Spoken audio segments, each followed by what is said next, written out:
desejar boas-vindas a todos a mais esta palestra da Associação dos Advogados, dando continuidade ao tema dos novos aspectos do Código Civil, tal como aprovado pelo Senado.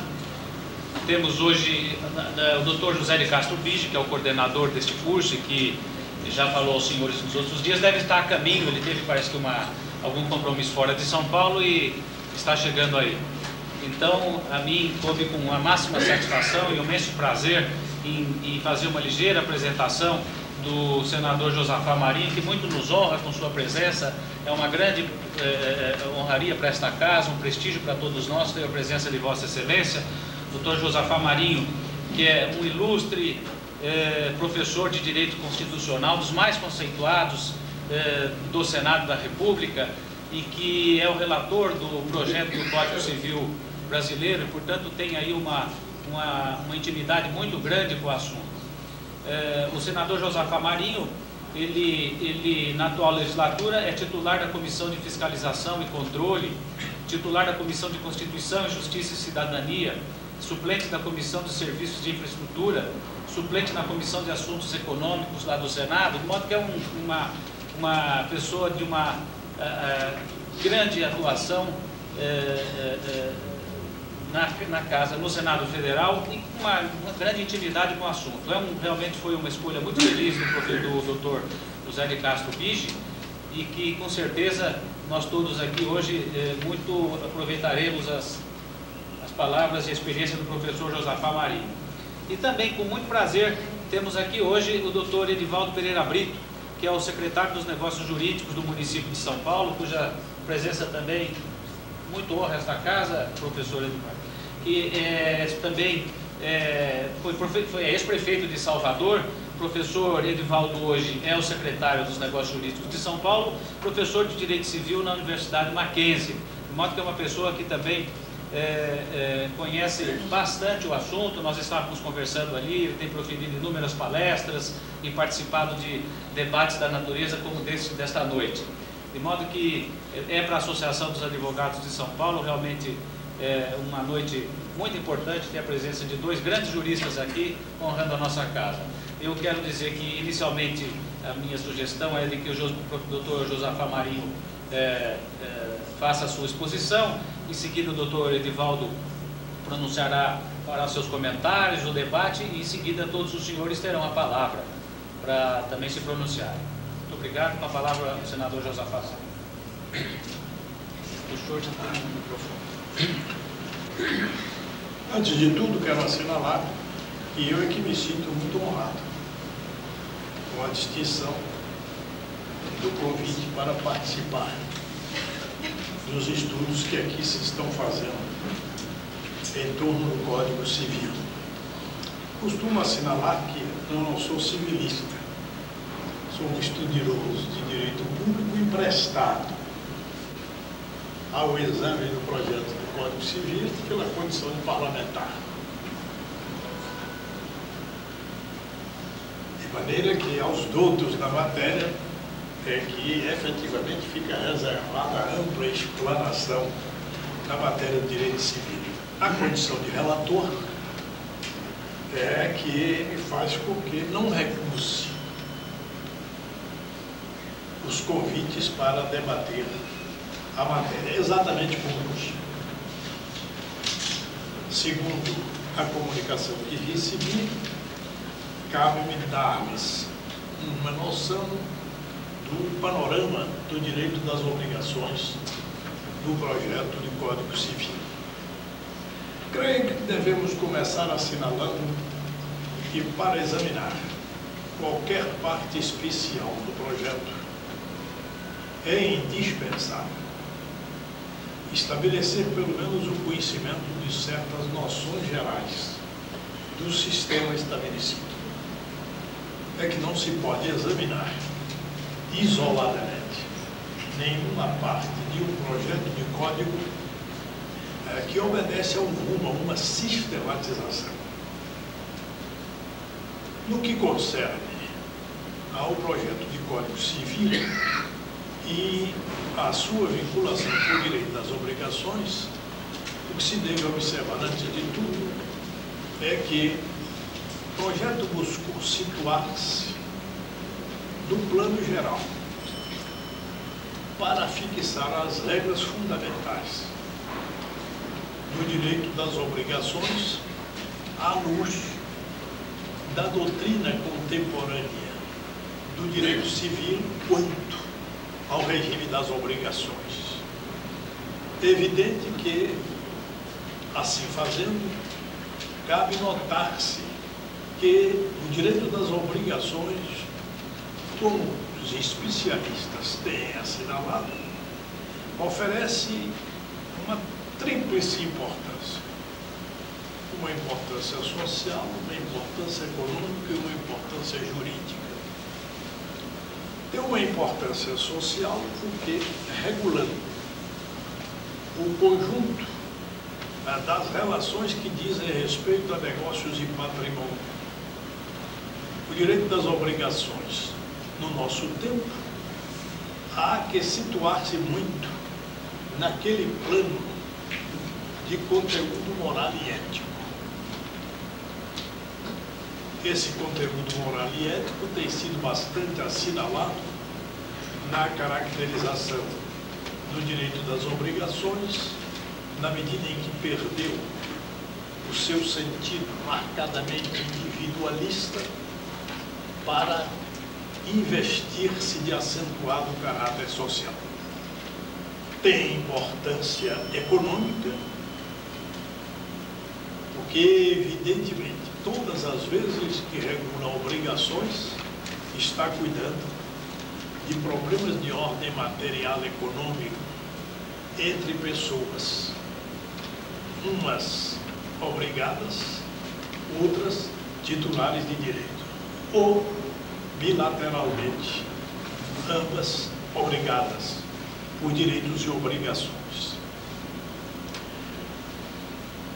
Por outro lado, ao examinar-se o projeto de Código Civil na parte das obrigações, há que se assinalar a que todo ele obedeceu às modificações gerais que vêm ocorrendo na evolução do direito em geral e, em particular, do direito das obrigações.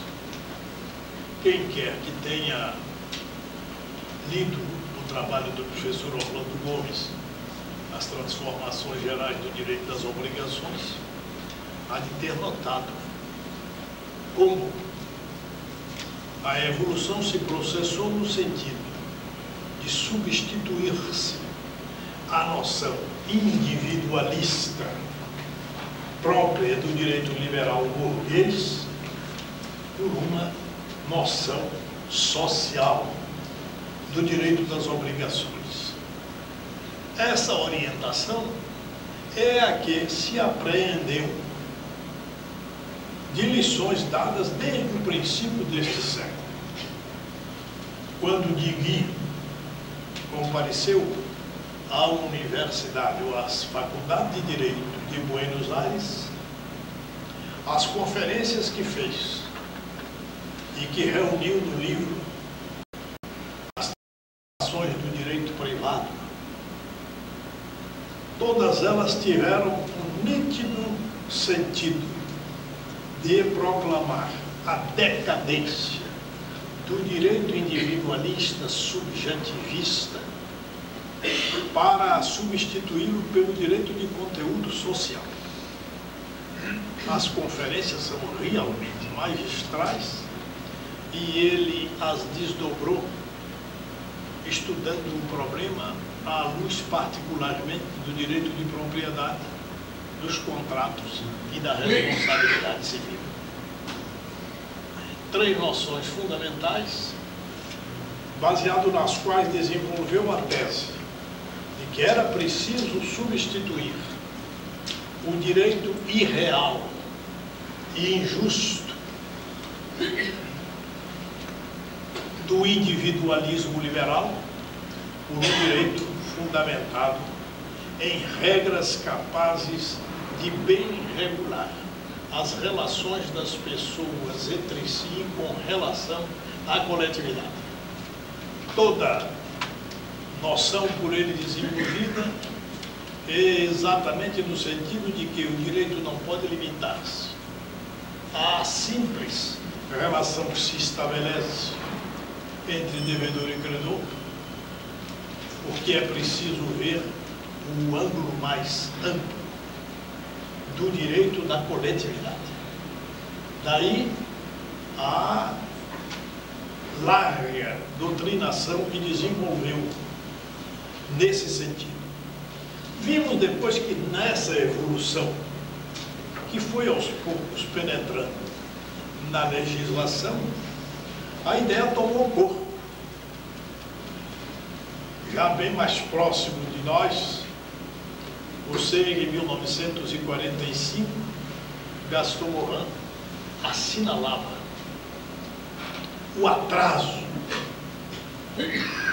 dos códigos e das leis em relação ao direito. Vale dizer, ele não resumia a ideia de direito ao que estava consubstanciado nos códigos. Ao contrário, observava que a vida mudou, a sociedade se transformou, a concepção das relações humanas também se alterou e os códigos permaneceram fiéis àquele liberalismo burguês vindo do século XIX. E também de 1945 é o primeiro livro de Sabatier, do direito civil ao direito público, em que ele exatamente desenvolve essa tese de que era preciso mudar a noção de contrato, de propriedade, de família, de responsabilidade civil, para lhes dar uma noção, um fluxo de sociabilidade que o mundo moderno exigia e que o direito liberal não havia absorvido. Pouco depois, como todos sabemos, ele ampliou esses estudos, cuidando das metamorfoses sociais e econômicas do direito civil de hoje. Um livro completa o outro, desenvolvendo a tese de que era preciso substituir a noção privatista, subjetivista, individualista do direito liberal burguês por uma concepção social do direito que correspondesse às mudanças do nosso tempo. E, efetivamente, na legislação, inclusive nas constituições, essas ideias foram penetrando. Se nós observarmos, já em 1934, a Constituição brasileira incluía no rol dos direitos os direitos sociais. E as constituições posteriores, mesmo as constituições reacionárias, como a da época do Estado Novo de Vargas, ou a do regime militar de 64, todas elas buscaram receber essas ideias para dar uma noção de progresso ou de desenvolvimento cultural. Mas o que me parece interessante lembrar também é o que ocorreu no Brasil em 1919, quando Rui Barbosa, candidato à presidência da República, desdobrou todo um programa de concepção dos direitos sociais, dizendo que o influxo da socialização invadia o mundo e fazia com que se renunciasse às ideias puramente individualistas e liberais para substituí-las pelo sopro novo das ideias sociais que ingressavam no plano do direito. E, surpreendentemente, ele tratava de modo particular dos direitos sociais dos trabalhadores, cogitando do salário, da licença, da proteção à mulher gestante, da igualdade de salário entre o homem e a mulher, do seguro operário, e penetrou este campo a ponto de chegar à defesa dos direitos do trabalhador rural, do que nós só cogitamos a partir da década de 60. Então era impressionante, sobretudo, porque naquele momento ainda não se conhecia a Constituição Alemã de Weimar, de 1919. Rui, portanto, se antecipou nesta concepção social dos direitos, contestando assim a ideia de muitos que o julgam um liberal que desconheceu as mudanças de seu tempo. Certo é que essa noção penetrou no direito, desenvolveu-se nas próprias universidades, com a criação da cadeira de Direito Industrial e Legislação do Trabalho, como originariamente se chamava, a partir de 1935, 1936. E não podia o direito civil resistir a essa concepção. De certo que os códigos não a recepcionaram logo.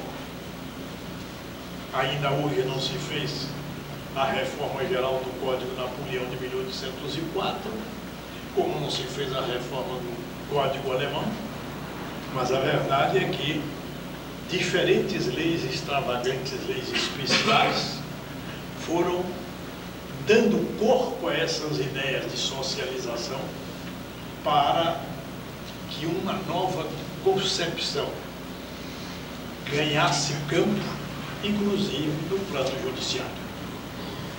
Não haverá estranheza até em dizer que antes mesmo que essa noção de socialização do direito ingressasse na legislação, foi aos poucos admitida pelos juízes e tribunais.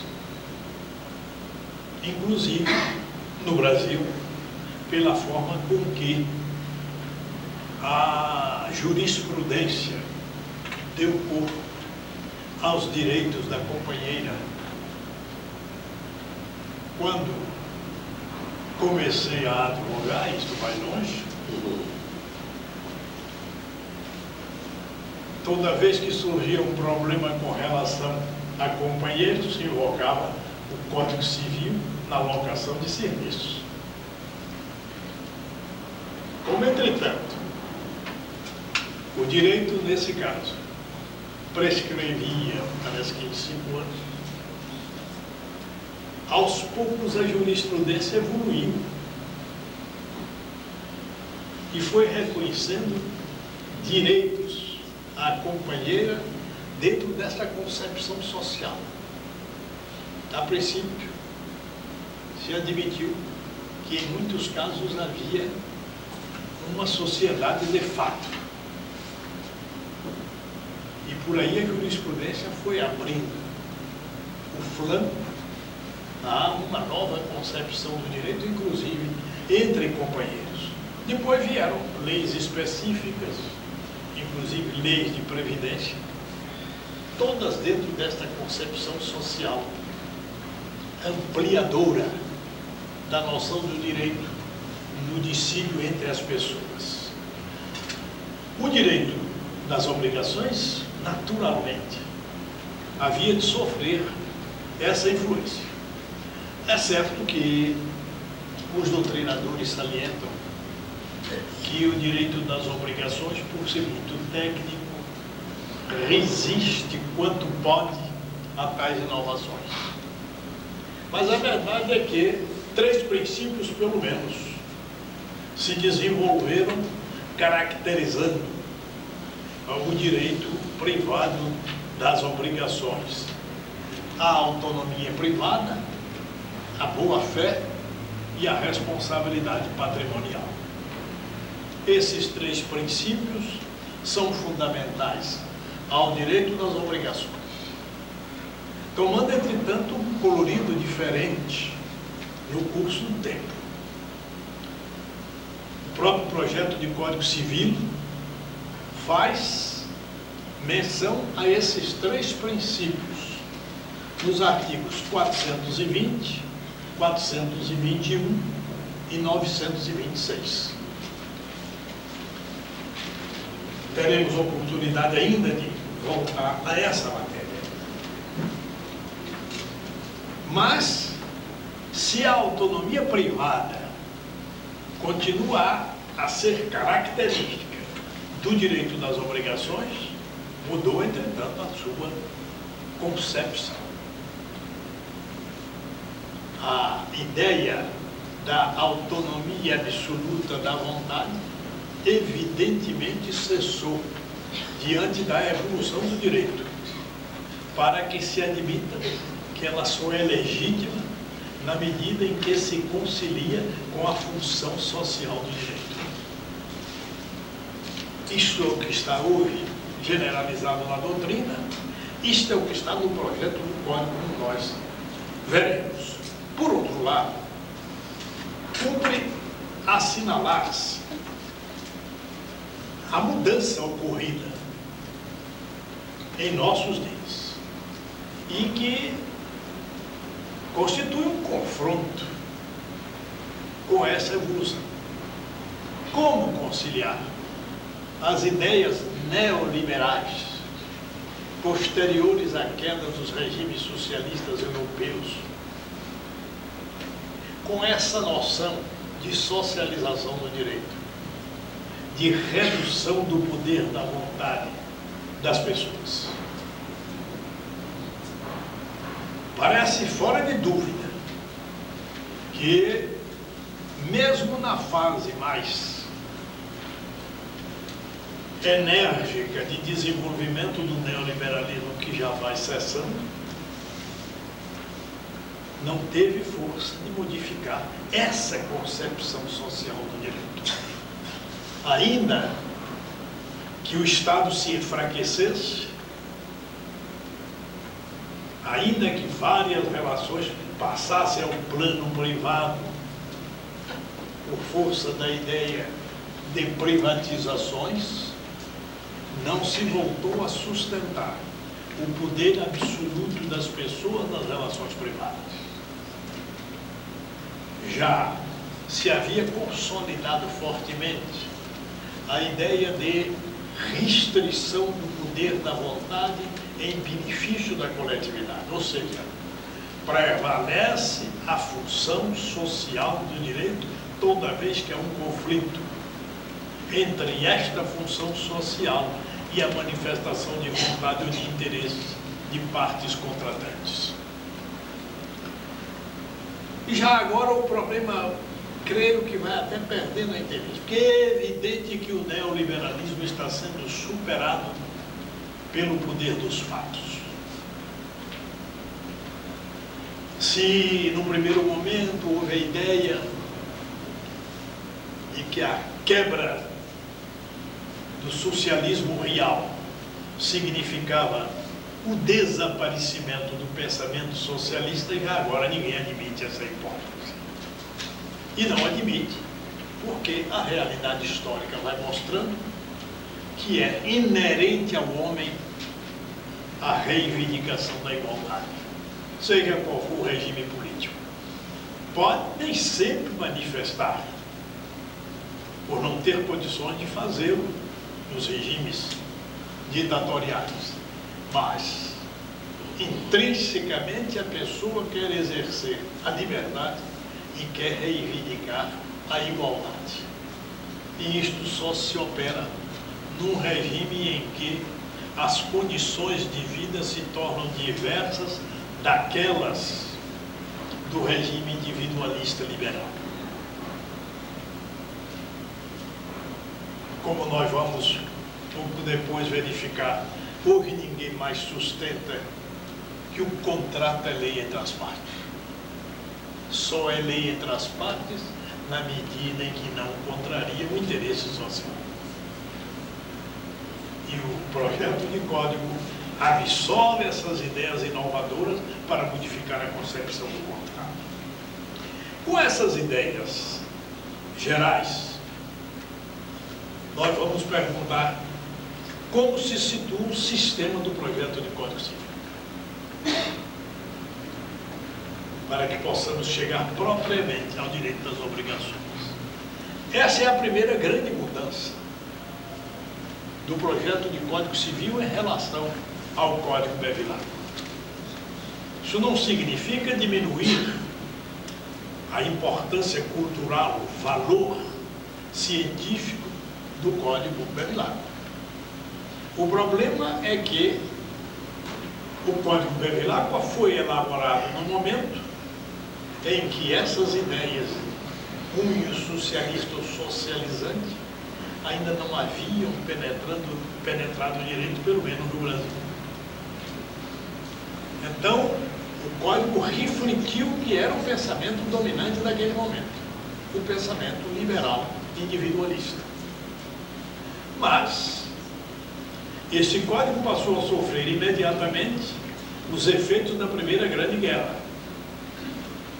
E, em seguida, os influxos decorrentes da Segunda Grande Guerra. Uma e outra numa tendência viva de socialização. Todas as constituições que se elaboraram depois de 1918 tiveram, evidentemente, um cunho de socialização.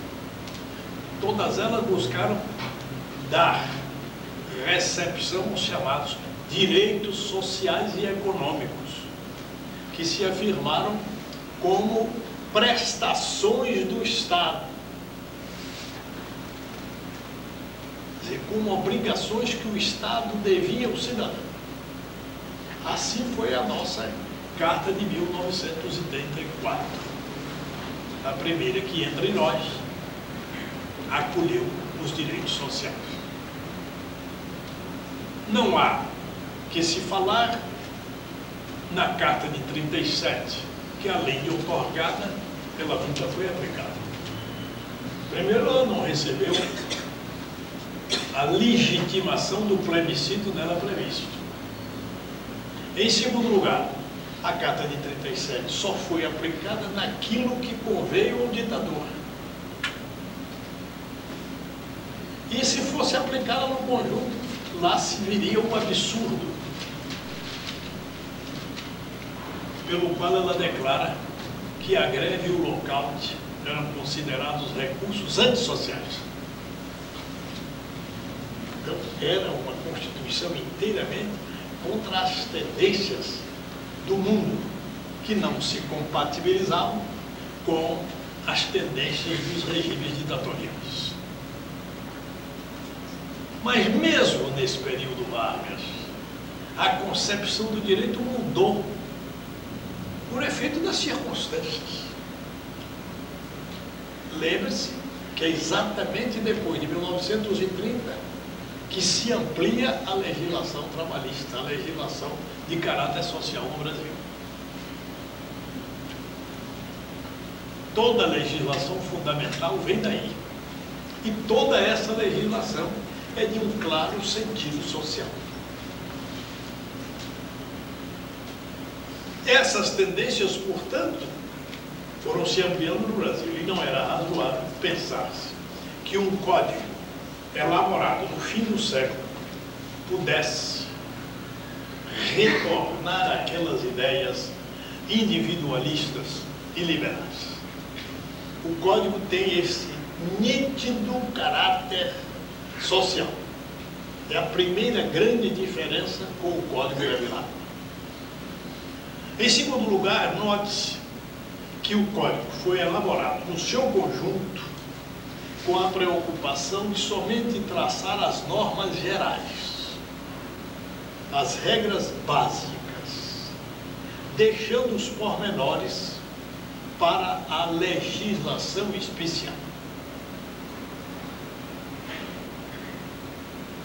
Essa particularidade é muito nítida em todo o projeto, mas de modo singular naquilo que diz respeito às sociedades, já que o projeto faz a unificação das obrigações E de tal modo esse fenômeno se verifica que, ao tratar das sociedades anônimas, por exemplo, nele só se encontram 2 artigos. Dá a noção básica e reserva o mais para a lei especial. É uma orientação firme. Por outro lado, há um claro sentido ético e social no projeto.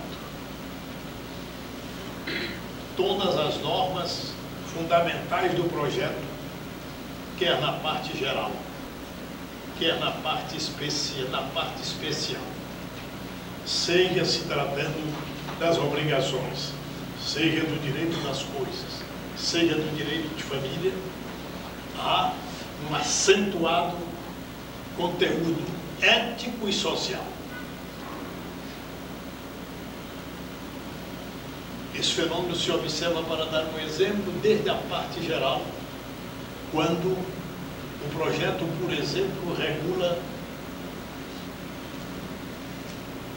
a descaracterização da personalidade jurídica, quando ocorre um fato ilícito, uma confusão de patrimônio, que se permite afastar provisoriamente a personalidade jurídica para apurar o fato, podendo levar a responsabilidade pelo ilícito até aos sócios ou acionistas não dirigentes da empresa.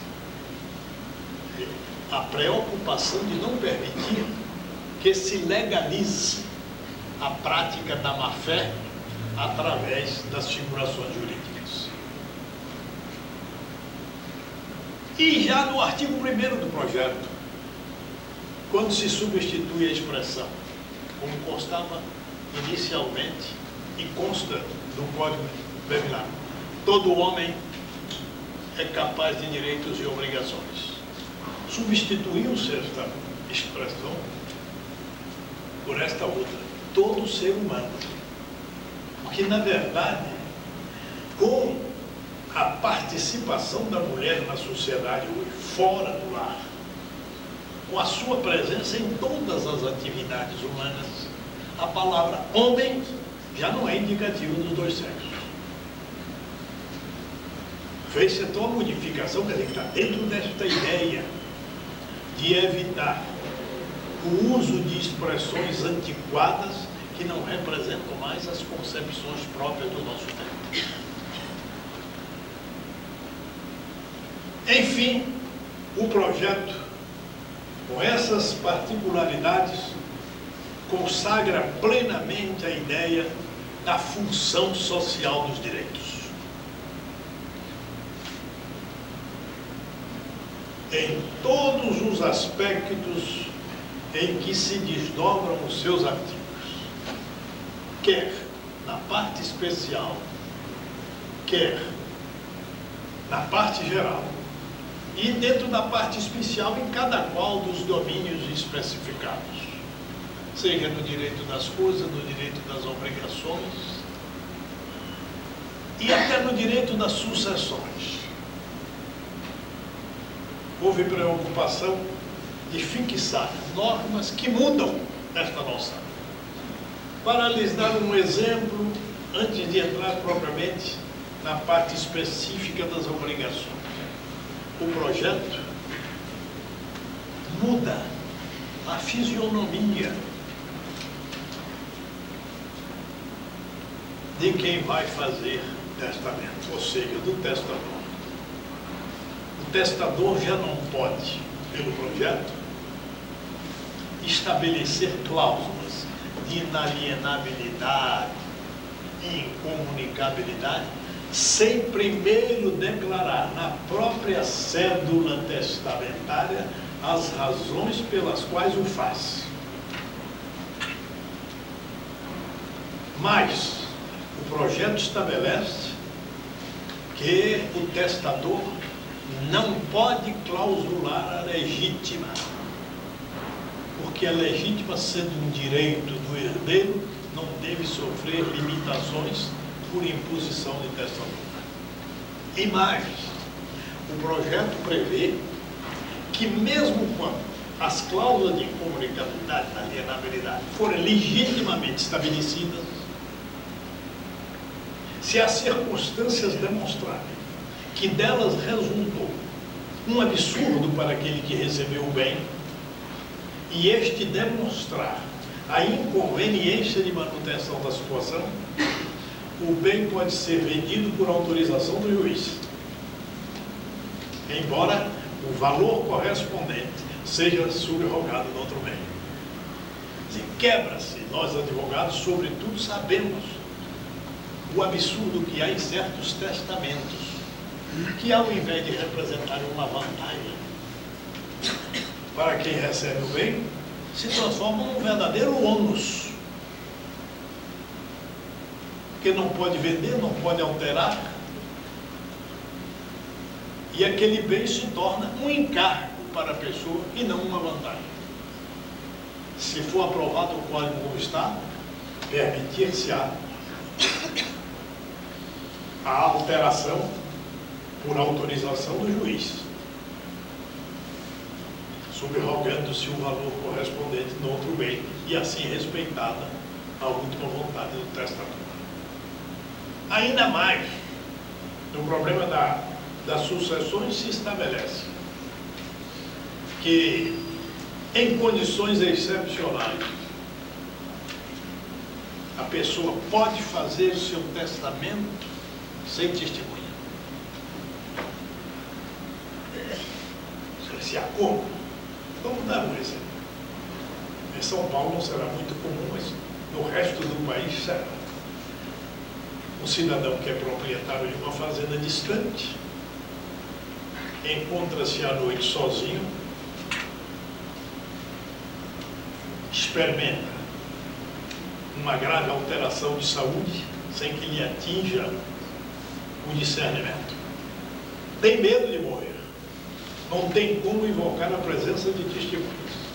Por que não se lhe reconheceu o direito de elaborar o seu testamento, condicionado, porém, o valor dele à apreciação do juiz para evitar fraudes? São essas modificações que estão sendo feitas para dar uma nova concepção do direito das pessoas, para atentar uma realidade que o formalismo jurídico tem desconhecido. Mas no que concerne ao direito das obrigações, o projeto é solarmente de caráter social e abrangente do maior número possível de situações. São mais de 700 artigos sobre obrigações. E todos eles, naquilo que coube, com uma forte tendência social. É a adoção das tendências modernas do direito civil.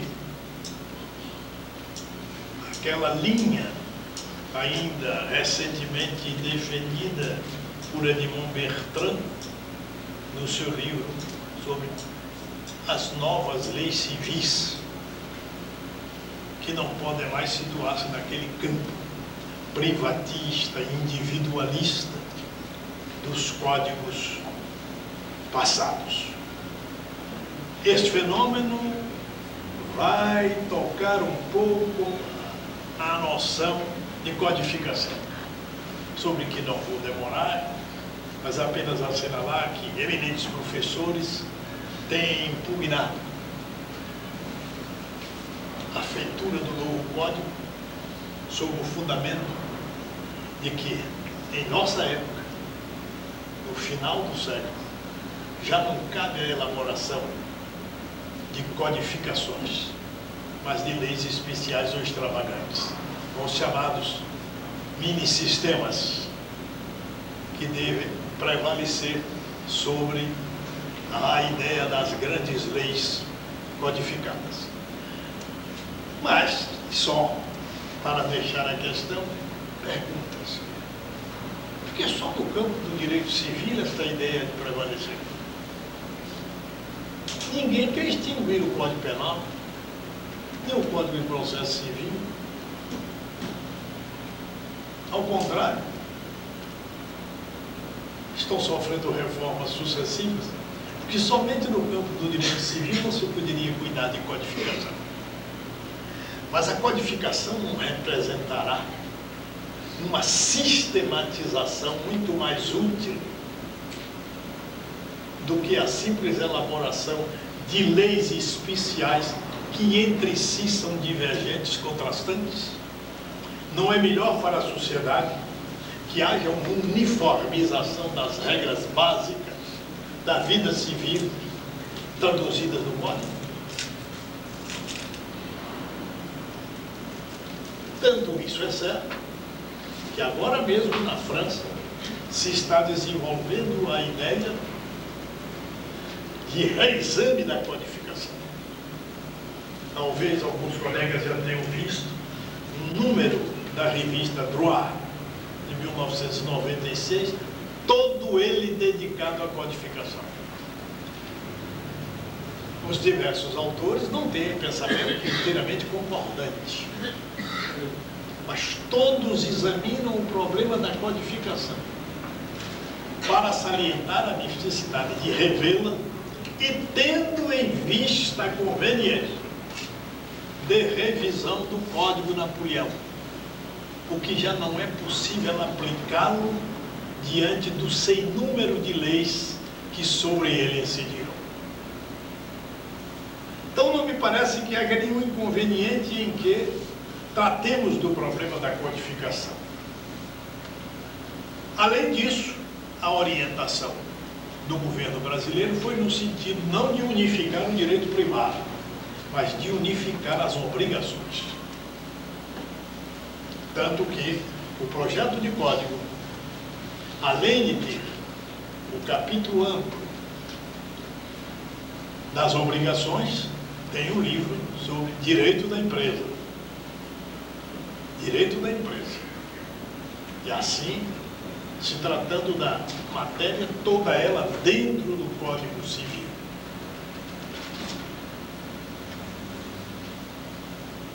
Nessa linha, o Código é da maior abrangência a propósito de obrigações. Trata das obrigações em geral, trata do adimplemento das obrigações, trata do inadimplemento das obrigações, das perdas e danos, dos contratos em geral, dos contratos em espécie. Conceitua um tipo de contrato novo que não consta no Código. Deve lá com o contrato estimatório. Estabelece a regra de condenação do desequilíbrio nos contratos, ou seja, a cláusula da onerosidade excessiva. É interessante ver como, por exemplo, o artigo 533 define com simplicidade, dentro desta linha de não entrar em pormenores, o chamado contrato estimatório.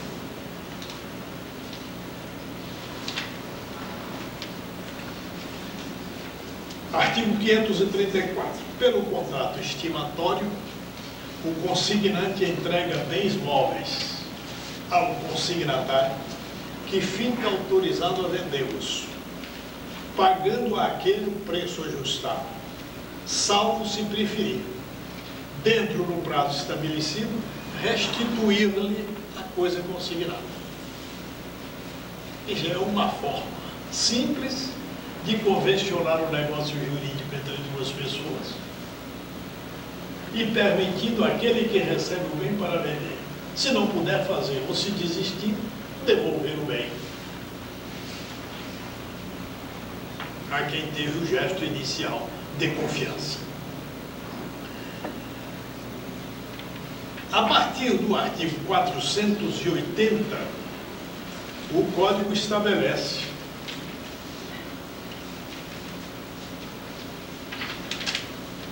as várias espécies de contrato. Não vou especificá-los aqui, apenas dar a noção em face do nosso tempo. Mas convém assinalar o que está disposto, em primeiro lugar, no artigo 477. Como o Código regula o problema da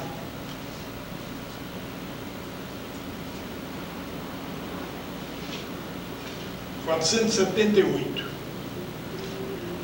nos contratos de execução continuada ou diferida, se a prestação de uma das partes se tornar excessivamente onerosa, com extrema vantagem para a outra, em virtude de acontecimentos extraordinários e imprevisíveis, poderá o devedor pedir a resolução do contrato. Os efeitos da sentença que a decretar retroagirão à data da citação. Quer dizer, quebramos aqui o modelo antigo de que o contrato é lei entre as partes. Aquela velha noção que não dava relevo à ideia de boa-fé, de equilíbrio da relação contratual, desaparece. Se há uma onerosidade excessiva para uma parte em benefício da outra, o contrato pode ser resolvido. É a concepção social do direito. É a presença da ideia de boa-fé. É a exigência de assegurar-se o equilíbrio entre as partes. Se o equilíbrio não ocorre, antes se dá um desequilíbrio manifesto, este contrato não é lei entre as partes, porque o contrato estaria então consumando um ato de injustiça. Isso significa que, em vez de manter a velha ideia da cláusula pacta sunt servanda, o que foi convencionado vale e acabou, o direito novo estabelece a necessidade da mudança para respeitar o equilíbrio das partes, que não pode haver direito em regime de desequilíbrio, e assim se aplica a cláusula rebus sic stantibus. O problema é que haja a onerosidade excessiva e motivos em virtude de acontecimentos extraordinários e imprevisíveis. Nós todos, os mais velhos pelo menos, acompanhamos durante esta última grande guerra a situação de firmas brasileiras que se haviam comprometido a exportar produtos como a mamona e outros. E com a superveniência da guerra, a exportação era impossível, inclusive pelos riscos decorrentes da guerra. Então, aquela obrigação não podia ser cumprida. Seria razoável condenar a pessoa por um motivo superveniente e superior à sua vontade? Hoje, nós já defendemos com muito mais facilidade em face da regra como esta, constante do projeto de Código Civil. Dir-se-á que em alguns desses problemas nós estamos não inovando propriamente a noção, a concepção, mas tomando uma concepção que a doutrina e a jurisprudência aos poucos foram admitindo. Mas isto é que prova como a cultura se forma. A cultura não é o ato instantâneo de uma geração, é antes o conhecimento acumulado, a concepção inteligente que se forma ao longo do tempo de uma para outra geração e prevalece na medida em que traduz uma ideia justa. É o que está agora traduzido no Código. É o que o Código proclama, e eu vou dando de passagem assim umas ideias mesmo fora das obrigações, É o que o Código proclama agora com relação à igualdade entre o homem e a mulher na sociedade conjugal. A ponto do projeto extinguir a figura do pátrio poder. Se o homem e a mulher dirigem a sociedade conjugal em condições de igualdade, não havia por que manter essa ideia de igualdade. Substitui-se a ideia de pátrio poder pela de poder familiar. Foi uma expressão sugerida pelo coordenador dos trabalhos do Código ainda no Executivo, o professor Miguel Riacho.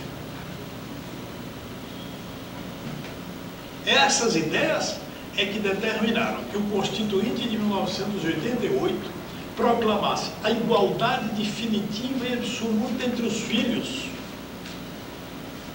proibindo qualquer distinção em documento. E o que é mais, proclamando que o filho adotivo tem os mesmos direitos que os demais. Isso significa que no novo regime a adoção é irretratável. E os ascendentes do adotante já não podem fazer restrições ao adotar. Há uma razão de ordem pública pela qual a adoção produz todos os seus efeitos e não se permite modificação posterior.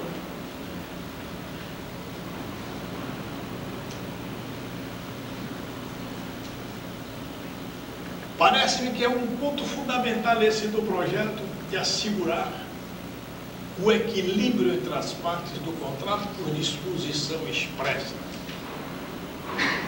Não se vai ficar sujeito ao arbítrio do juiz, ou seja, à avaliação da jurisprudência. Necessariamente ter-se-á que fazer a verificação da onerosidade excessiva, da superveniência daqueles motivos extraordinários e aplicar o critério novo à relação contratual discutida.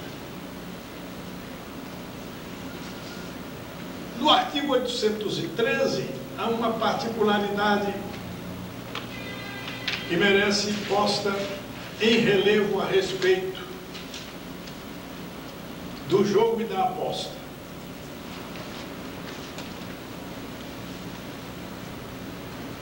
Artigo 814. As dívidas de jogo ou aposta não obrigam a pagamento, mas não se pode recobrar a quantia que voluntariamente se pagou, salvo se foi ganha por dolo, ou se o perdente é menor, o interdito. Notem como aqui, de novo, há o problema da boa-fé, da proteção a quem não estava em condições de se defender. A proteção ao menor ou ao interdito.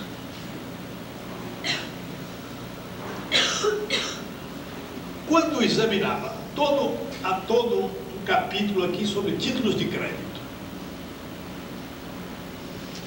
e, ao examinar a matéria, recebi sugestões do professor Mauro Petiado a respeito dessa matéria. Inclusive, um aspecto que acolhemos.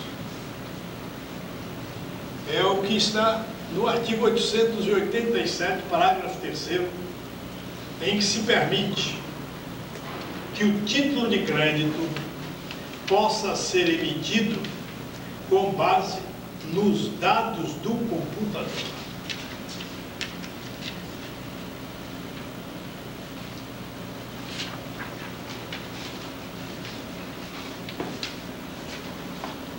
Talvez eu lhes tenha dado aí algum número de artigos diverso, porque li o artigo que veio da Câmara e não o artigo já modificado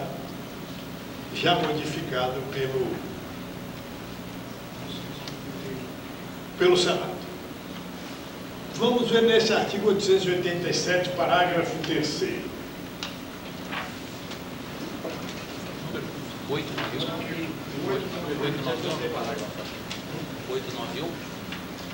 E o sobre o título do crédito? Não. 888.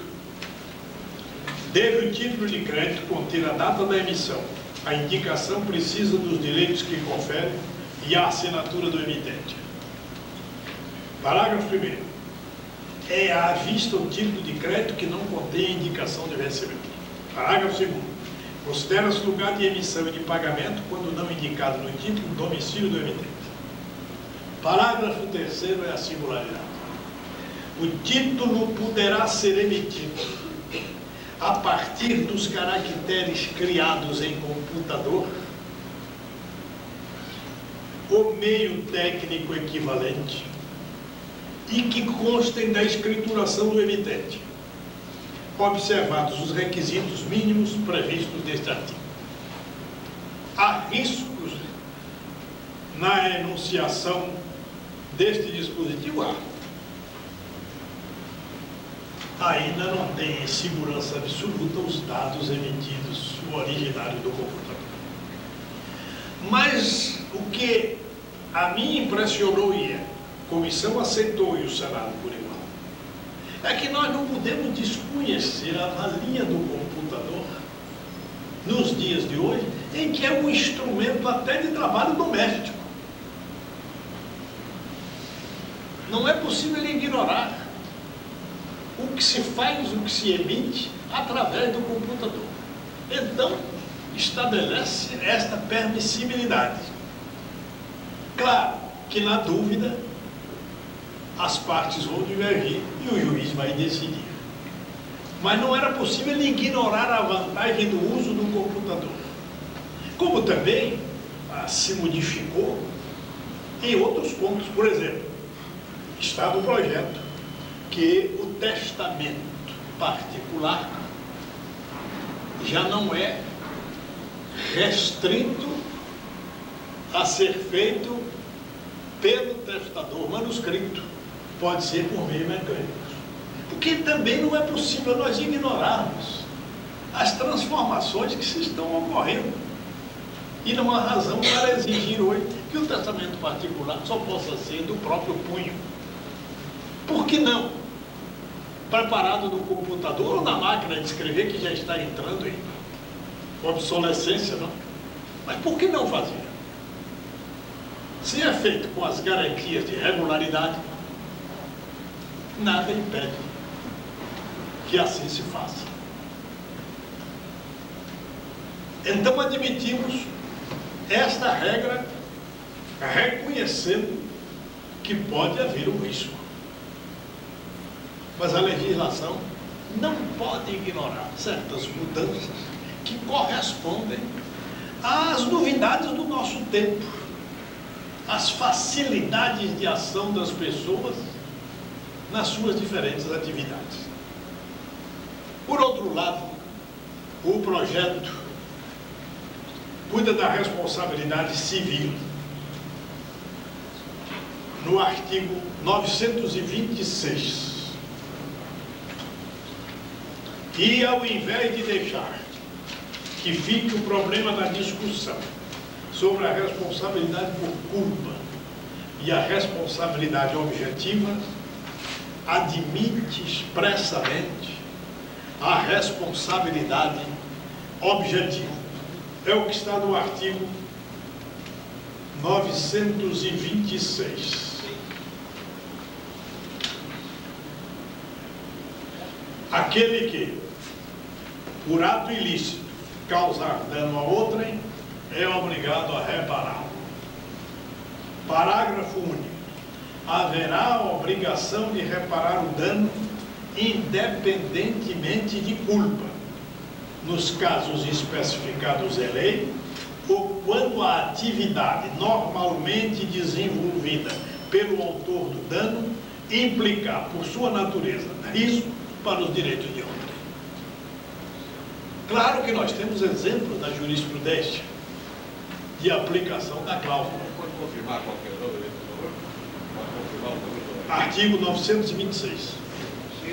É 929. Parágrafo haverá a obrigação de reparar o dano, independentemente de culpa, nos casos especificados em lei, ou quando a atividade normalmente desenvolvida pelo autor do dano implicar, por sua natureza, risco para os direitos de outro.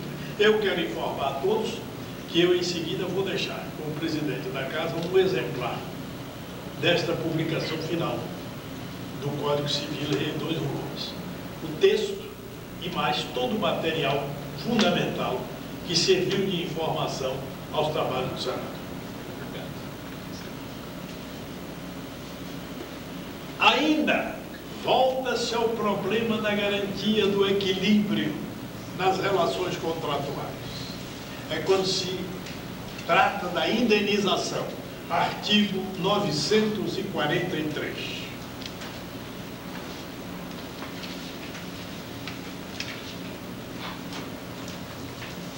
A indenização mede-se pela extensão do dano.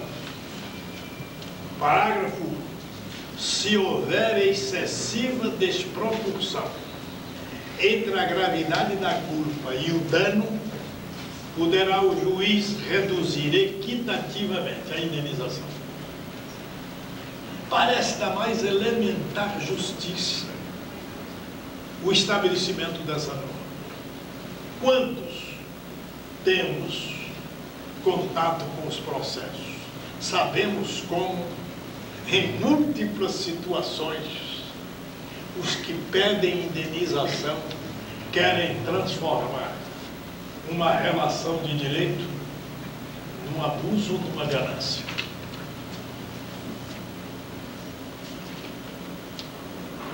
Quer-se estabelecer uma indenização em manifesta desproporção com o dano sofrido.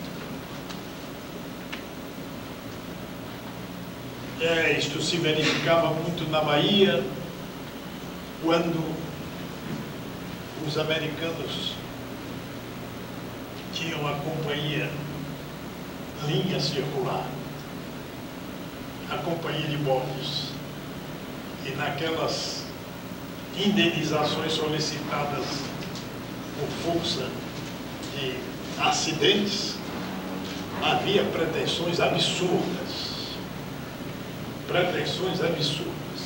multiplicava-se o dano na tentativa do enriquecimento ilegítimo, que está também no Código, expressamente condenado.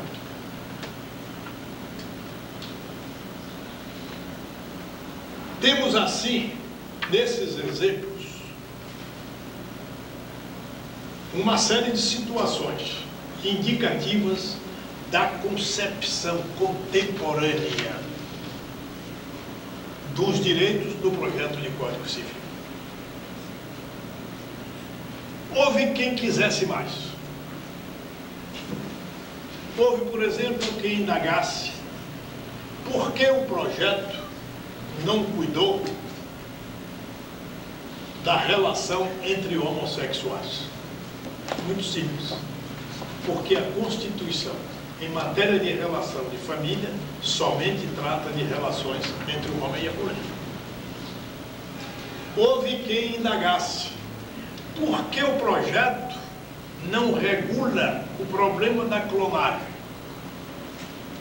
Porque um código não deve encerrar pura controvérsia, o que é apenas a pretensão de alguns ainda não admitida pela média da sociedade. A clonagem é uma questão, uma discussão. E nós ainda menos poderíamos cuidar dela, porque a Unesco, que é, como sabem, o órgão cultural da ONU, baixou resolução em 1996 ou 97, com a participação de autoridades brasileiras condenando a clonagem. E num dos seus artigos pedindo que os governos dos países que pertencem à Unesco tomem as providências adequadas para evitar o abuso que é contrário à dignidade humana.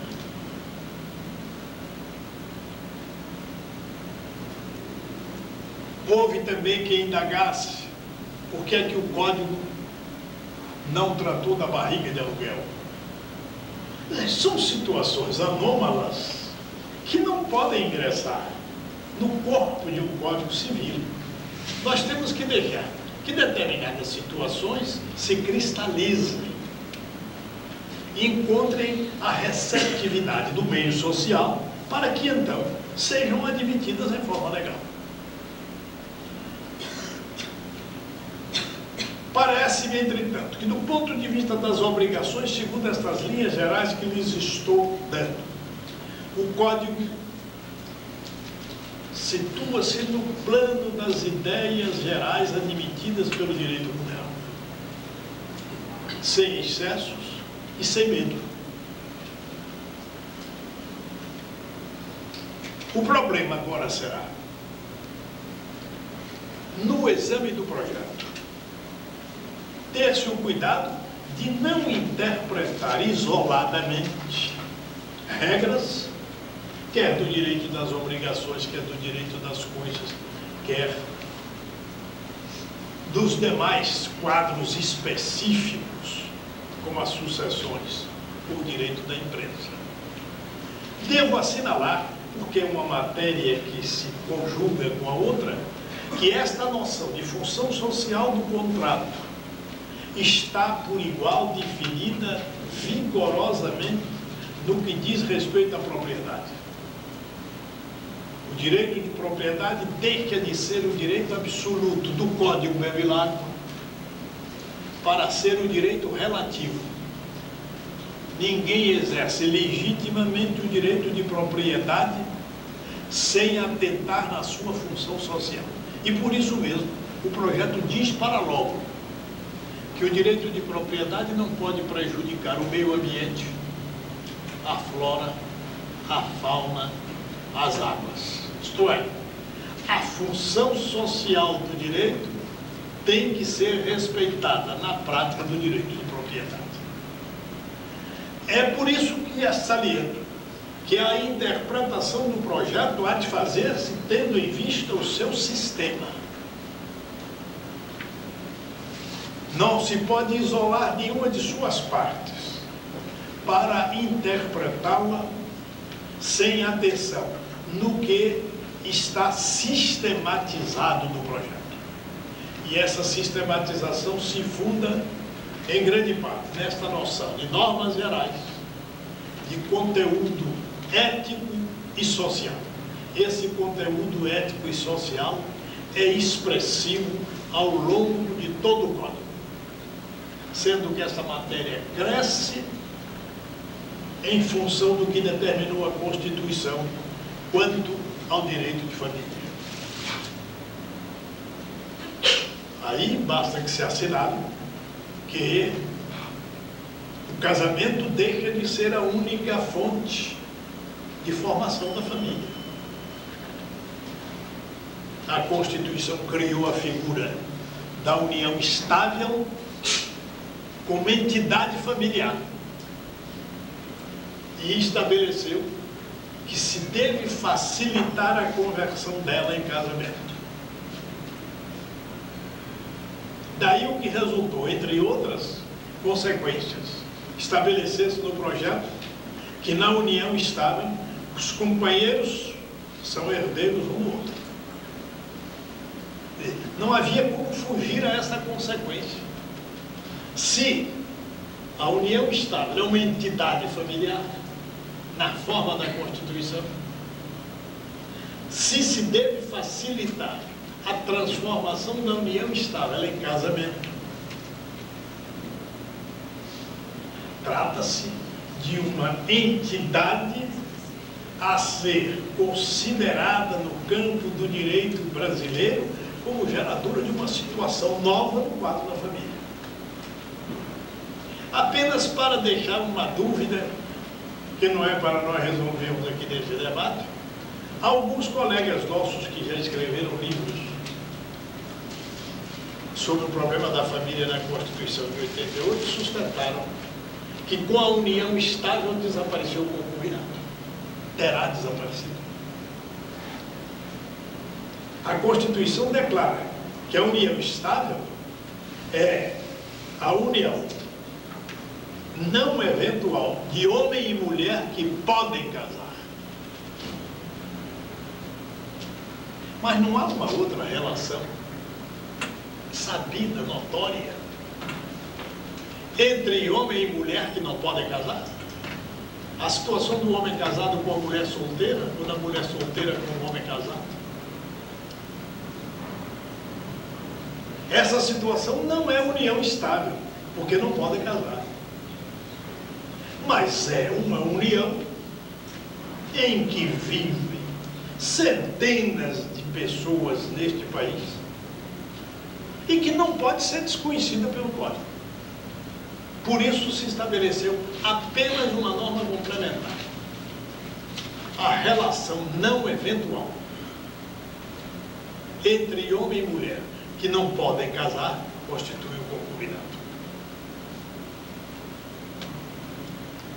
Não se entra no pormenor, porque estas situações variam muito entre o homem rico com a moça pobre, ou a moça rica com o homem pobre, e daí resulta uma situação de patrimônio que não deve ser rigidamente disciplinada por um código. Deixa-se então aqui a experiência da vida e a jurisprudência criem as normas adequadas, como o Supremo Tribunal fixou no regime anterior, que para haver o concubinato não era preciso que o homem e a mulher convivessem continuamente no mesmo teto. Essencial era que a união não fosse eventual. Então, muito é a vida que vai dizer. A respeito disso, como a respeito de todas essas normas do Código com relação ao direito das obrigações. Nesse campo, sobretudo, há que atentar nas grandes modificações que estão verificando no mundo, em que as obrigações se estabelecem não apenas em função do interesse das pessoas, mas tendo em conta o interesse da sociedade, para que o seu equilíbrio não seja perturbado. Muito obrigado.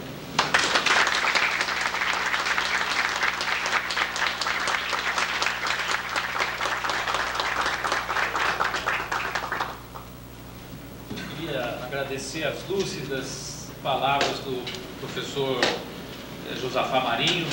Realmente uma magnífica exposição, com certeza todos nós saímos daqui engrandecidos ou esclarecidos com suas colocações, professor. E na verdade alguns pontos colocados são pontos realmente que nos convidam a meditar e polêmica, e nos trazem polêmica. Pontos como esse da substituição do princípio do pacta sunt servanda pela onerosidade excessiva e tantas outras, mas que desde logo passo a palavra para o professor Edivaldo Pereira Brito, que com certeza aquecerá ainda mais aí o debate. Professor, o senhor já tem a palavra, por favor. Minha intervenção é rápida e apenas quero de logo agradecer a Associação dos Advogados de São Paulo e faço Vossa Excelência, senhor Dr. Paulo Leme, o portador desses agradecimentos aos demais ponentes. O agradecimento vem em primeiro lugar porque a Associação me traz um grande instante, um grande momento de estar junto, em primeiro lugar, de um dos homens íntegros deste país. É o íntegro que prefere, na manutenção dos seus valores, valores reconhecidos por quantos o conhecemos, prefere nessa manutenção abdicar de uma cômoda reeleição como senador pela Bahia, porque diverge de posições que, ainda que sejam momentâneas, político-partidariamente postas, diverge e prefere esperar que outros instantes lhe permitam professar esses valores. coloca, portanto, junto de um mestre denominado, meu professor, me ensinou as primeiras letras do direito constitucional, mas que cuidadoso se transformou no meu mestre, impedindo que essas primeiras letras pudessem desbotar, assegurando, portanto, que os conhecimentos que solidamente me colocou nos primeiros momentos permanecessem a ponto de poder me dar a honra de prefaciar um livro que escrevi há 5 anos passados sobre a revisão constitucional e, portanto, assegurando, repito, que os conhecimentos que me passou pudessem permanecer.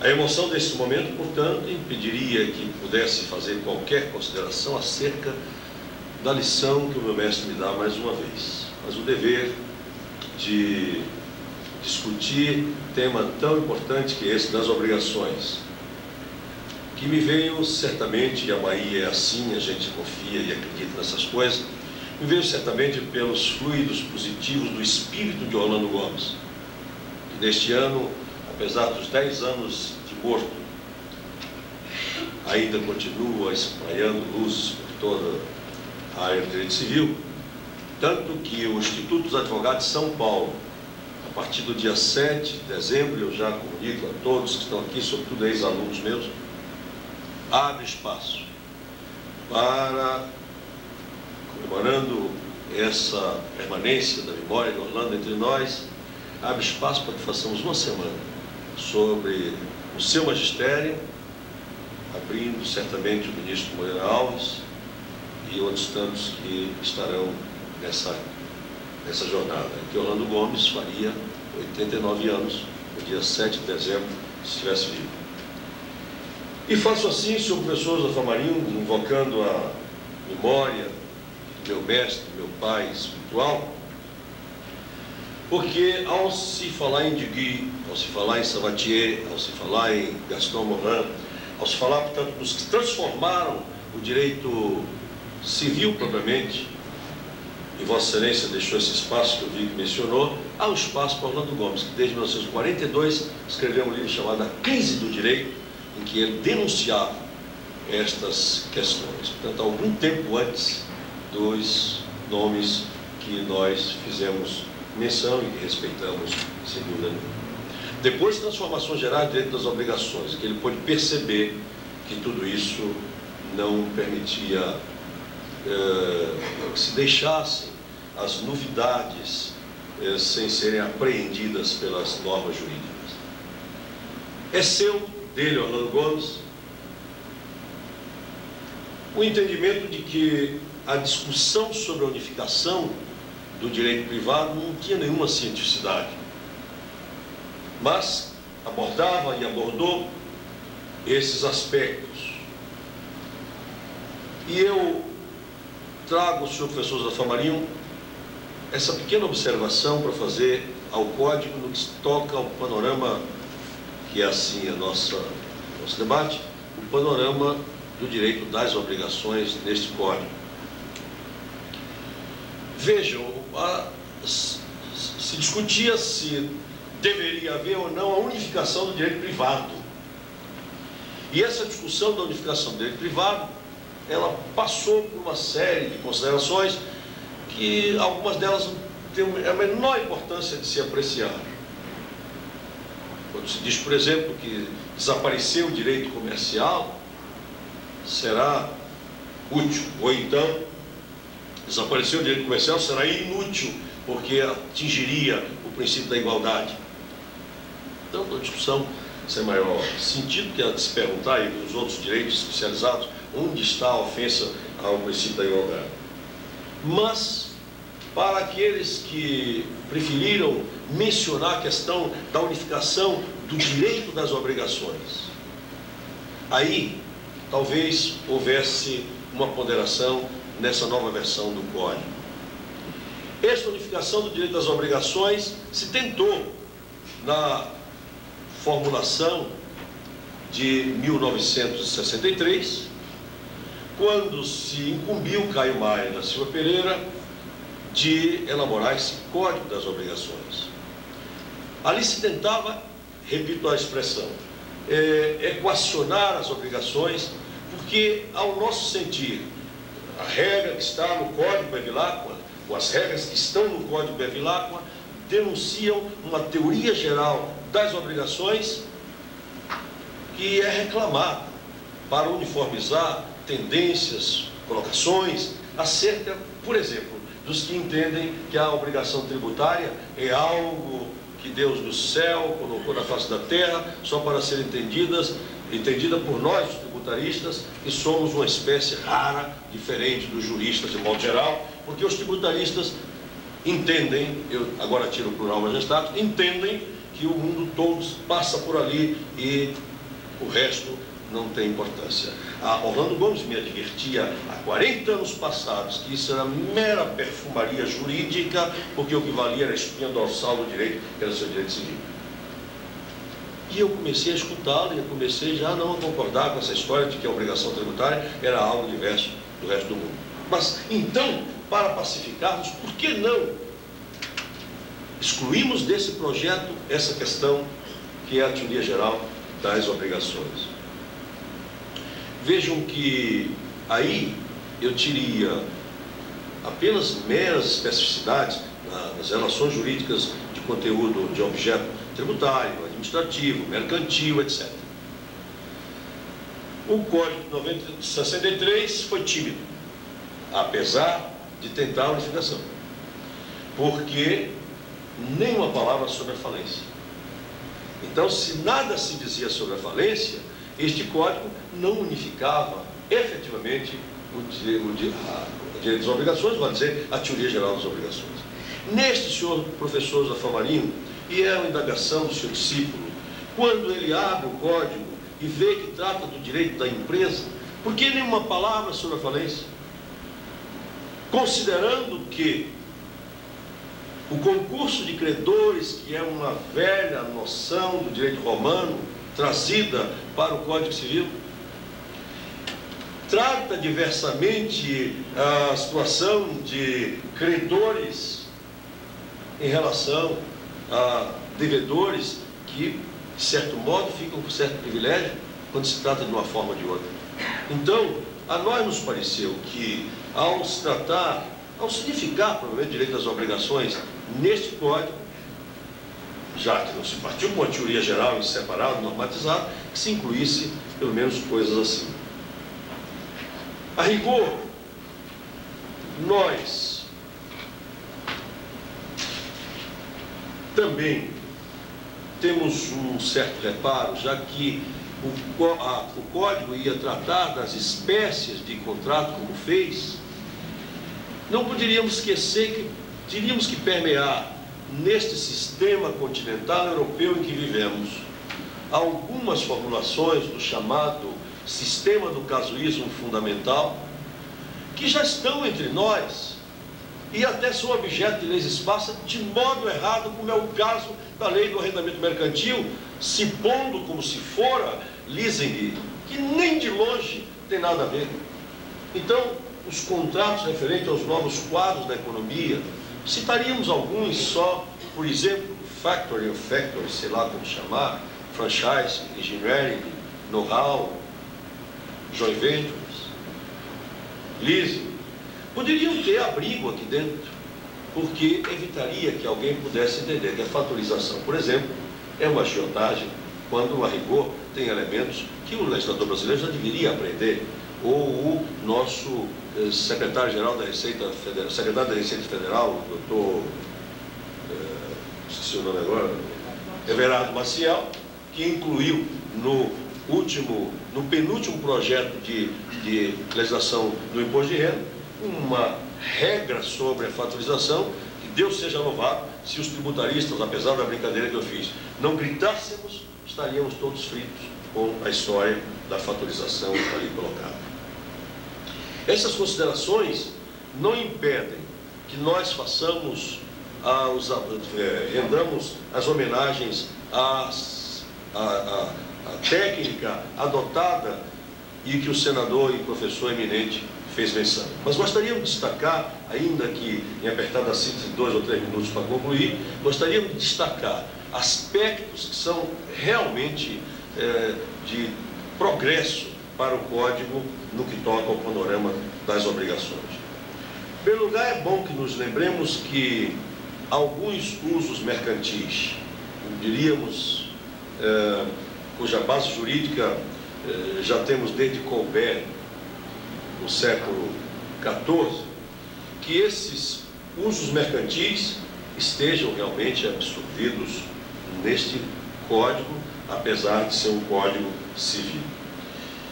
Em segundo lugar, que ele é melhor posto no que toca à parte especial, porque ou adotamos a ideia de que as obrigações, ou a teoria geral das obrigações, deve ficar na parte geral do Código, se não temos condições de tirá-lo da parte geral, ou se fica na parte especial, que tenha primeira posição, porque a organização de um código ou obedece a aspectos ideológicos ou aspectos lógicos.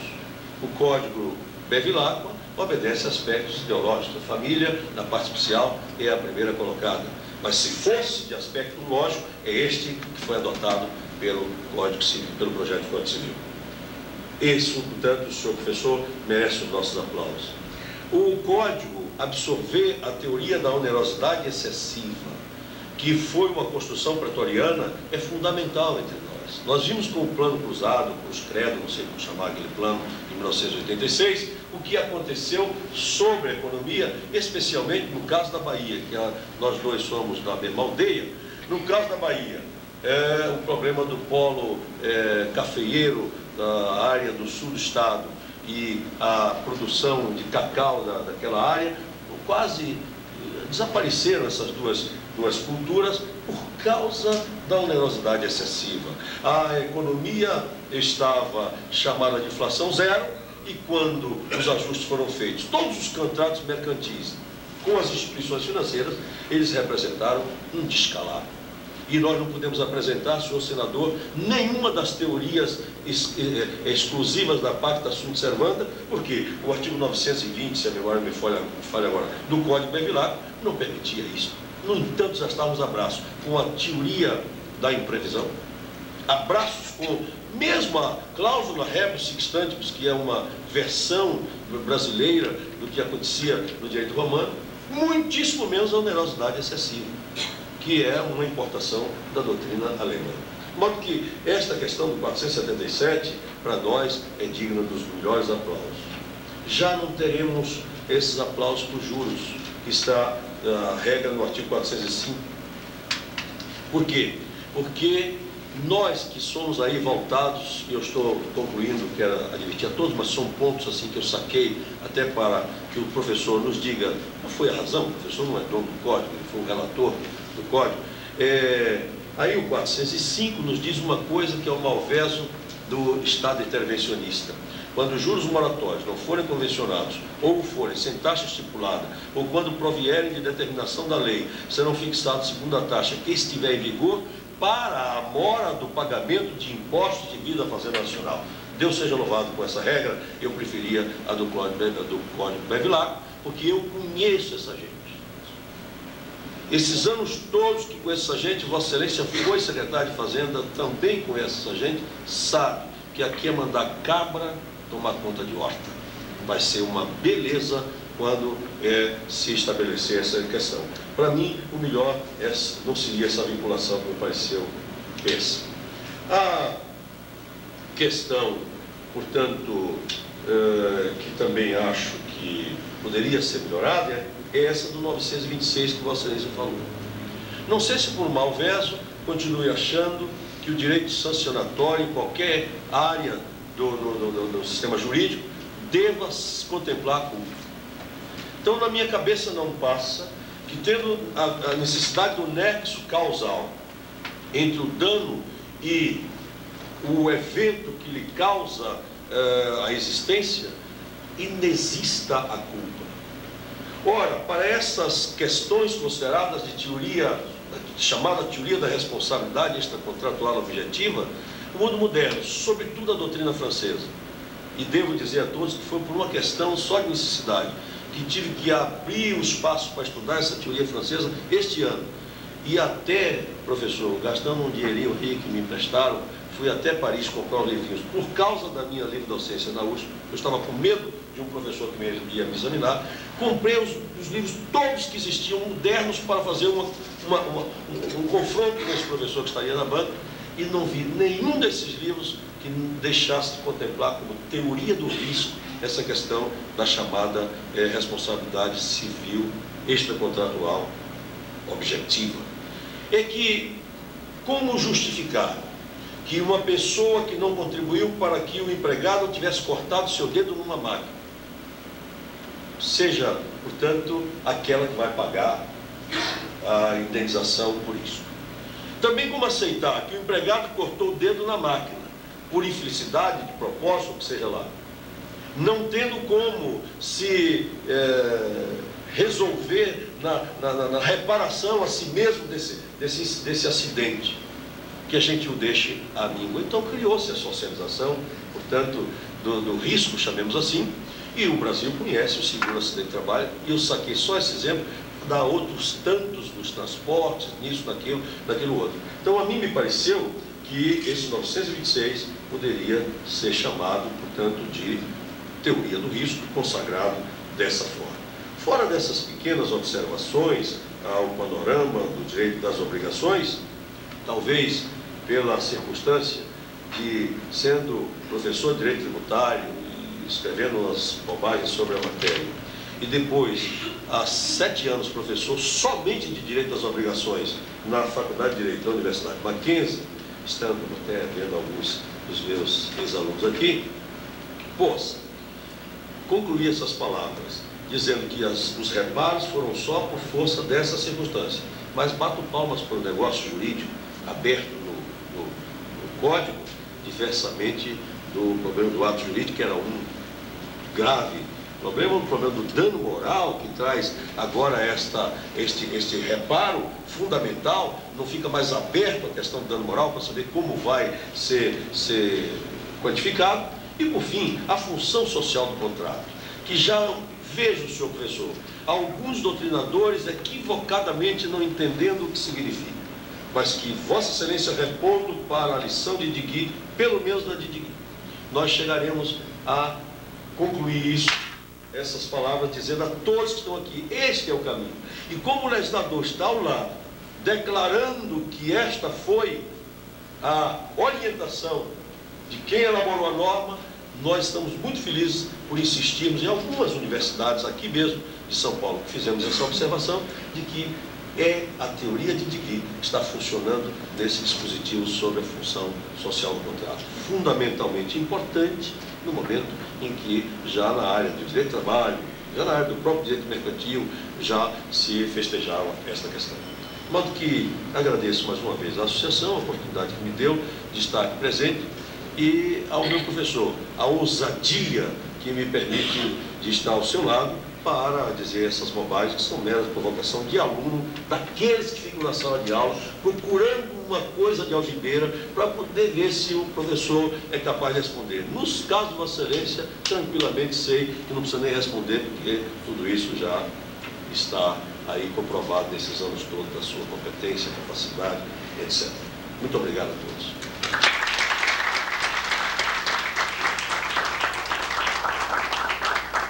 Obrigado, professor Edivaldo Brito, pelas palavras, das quais eu ouso discordar, na medida em que o senhor disse que são palavras de quem desconhece ou superficiais. Absolutamente, são pontos relevantíssimos, próprios de quem realmente conhece a matéria, estuda a fundo. Aliás, isso nos anima a desde logo pensar num próximo encontro com os senhores novamente, mas quem sabe daí num ciclo mais longo, porque a gente vê que as questões são tão polêmicas, o tema é tão amplo e de tanto interesse que realmente justificaria ou reclama um encontro com maior tempo. Mas Vossa Excelência levantou questões aí realmente muito relevantes e que com certeza o senador Josafá Marinho fará algumas colocações elucidando aí essas questões, esses pontos levantados, professor. Quem quer? Tem mais alguém? Bom, eu não sei, se eu gostaria de responder, e depois fica aberta, a questão fica, a matéria fica aberta aí aos interessados para formularem suas perguntas, de preferência até por escrito. Eu tenho mais uma também. O senhor que gostaria que eu lesse, como prefere?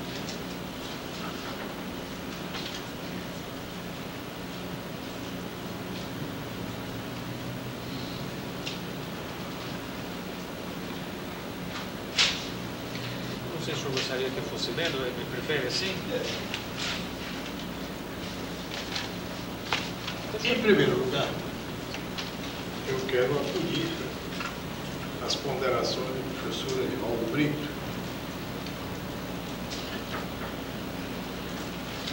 Um antigo aluno que se tornou mestre. Não foi apenas a falência que se excluiu do código. Outros aspectos foram excluídos por serem matéria marcadamente estranhas ao direito civil e obedecerem a uma regulamentação, uma legislação específica. Outras porque, por natureza, não podiam estar no projeto de código pela instabilidade com que são tratadas. Por exemplo, não consta na relação das sociedades, do projeto de código, as sociedades por ações. Ainda na fase inicial, perante o Poder Executivo, os autores do projeto as excluíram de qualquer preceituação do código por estarem demasiado vinculadas ao mercado de capitais. A situação delas varia intensamente, de maneira que situá-las no código seria provocar, sem prazo, dúvidas a respeito da vigência de normas que fossem estabelecidas. Os contratos bancários também não consta. Chegou a matéria a ser objeto de apreciação perante a Câmara dos Deputados. Mas também ali, a decisão foi no sentido de excluir, porque esses contratos obedecem a tais particularidades que seria temerário pretender conceituá-los numa lei de caráter permanente. É o que ocorre com a falência.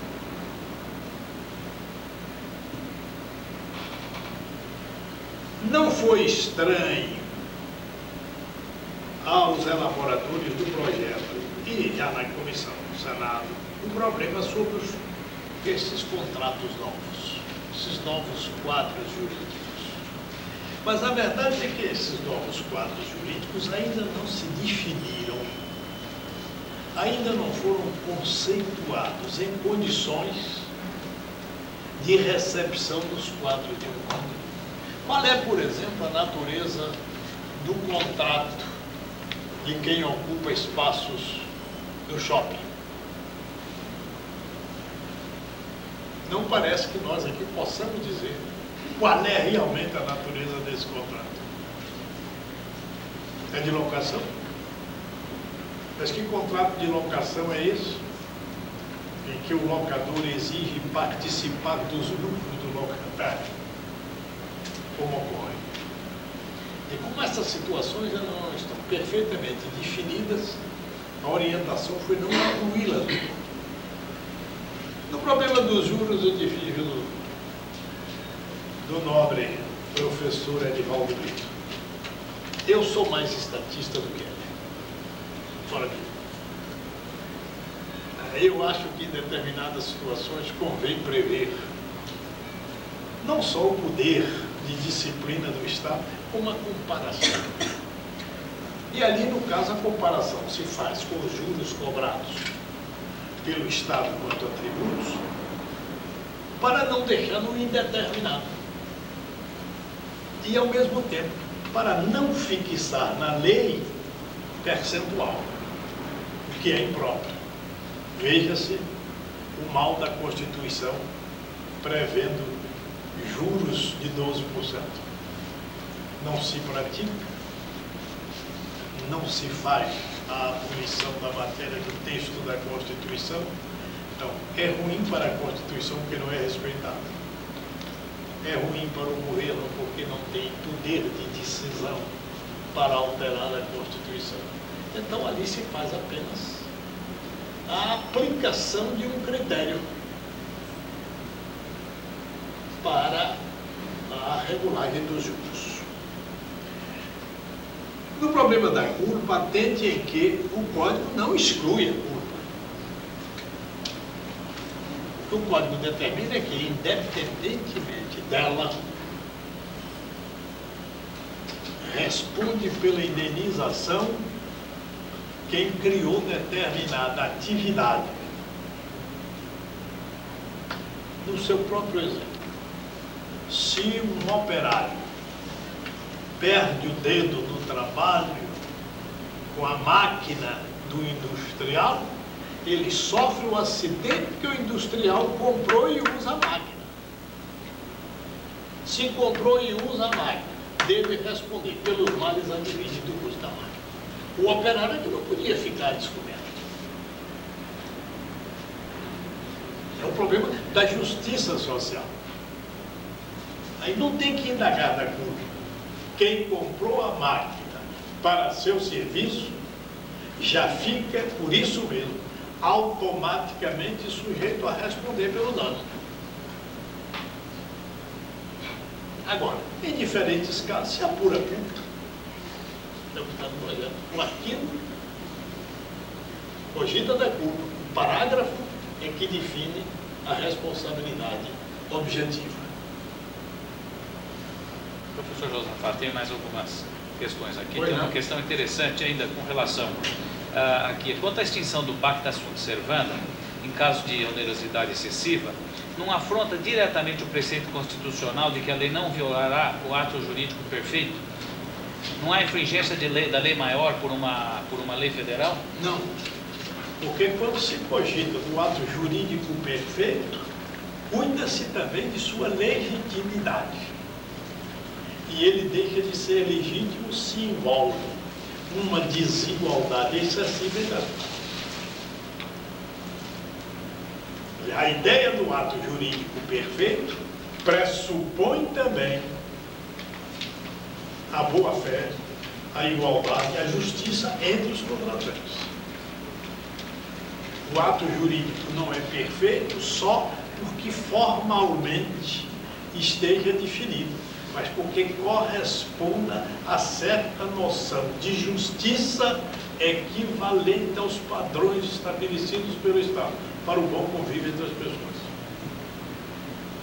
Não há como imaginar a violação ao ato jurídico perfeito. Poder-se resumir dizendo, aquilo que é injusto não é perfeito. Professor Josafá, na elaboração do projeto, como foi abordada e qual a opinião de Vossa Excelência sobre a questão da concorrência entre o princípio da segurança dos negócios jurídicos e as normas que recepcionam princípios, normas expostas tais como o equilíbrio contratual, função social da propriedade e legitimação da vontade por meio eletrônico? A ideia geral é exatamente essa, que há que se estabelecer um equilíbrio também entre esta noção de segurança e a ideia de justiça, de igualdade, de equilíbrio. Não é justo que, em nome da segurança, um contratante mais forte, mais sabido, mais sagaz, explore o outro, para em seguida alegar que a segurança da relação jurídica faz com que ela produza todos os seus efeitos. Aí tem que buscar-se a relação mais profunda, que não é de segurança aquilo que representa um ato de injustiça do mais forte contra o mais fraco, do mais sabido contra o ignorante. É este o problema.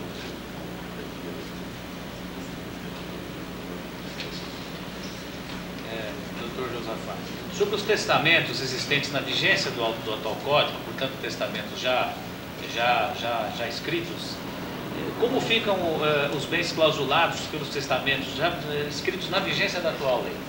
É evidente que essa situação é delicada e há de apurar-se em cada caso. Em princípio, esses testamentos feitos no regime anterior são válidos. Agora, há uma cláusula no livro complementar, ou seja, no livro que regula a transição de um para outro código, que é uma norma de ordem geral, pública. Não são válidas nem subsistem as convenções que ferirem a ordem pública e os bons costumes. Nas disposições transitórias. Eu tenho aqui uma última questão, doutor José Fernando. Quanto ao Instituto da Enfiteuse, como está interpretado no novo projeto do Código Civil? Infelizmente, nós não podemos declarar a extinção da enfiteuse como reclama a comunidade jurídica. Bom seria, mas acontece que a Constituição previu a enfiteuse e apenas abriu o caminho a extingui-la. Nós então, já o projeto veio assim, parece que habilmente, a enfiteuse não entra entre as instituições permanentes, está nas disposições transitórias, para resguardar os arrendamentos pré-existentes. Outros não podem ser feitos. Outros não podem ser feitos. E nós ainda acrescentamos umas duas cláusulas no sentido de agravar as restrições para forçar a liquidação definitiva da enfiteuse. Mas como a Constituição não a suprimiu, abriu apenas a oportunidade da sua supressão, o critério foi jogada para as disposições transitórias, não permitindo outros arrendamentos. Só sobrevivem os atuais, com destino, portanto, a desaparecimento próximo. Se quiser, atente na...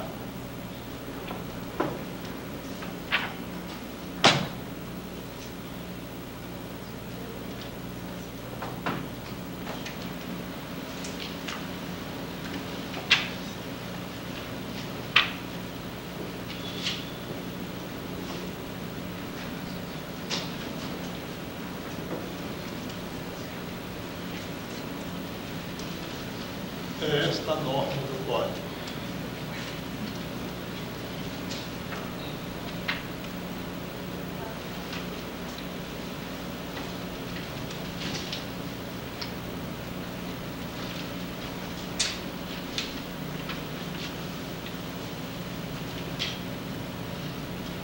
Livro complementar.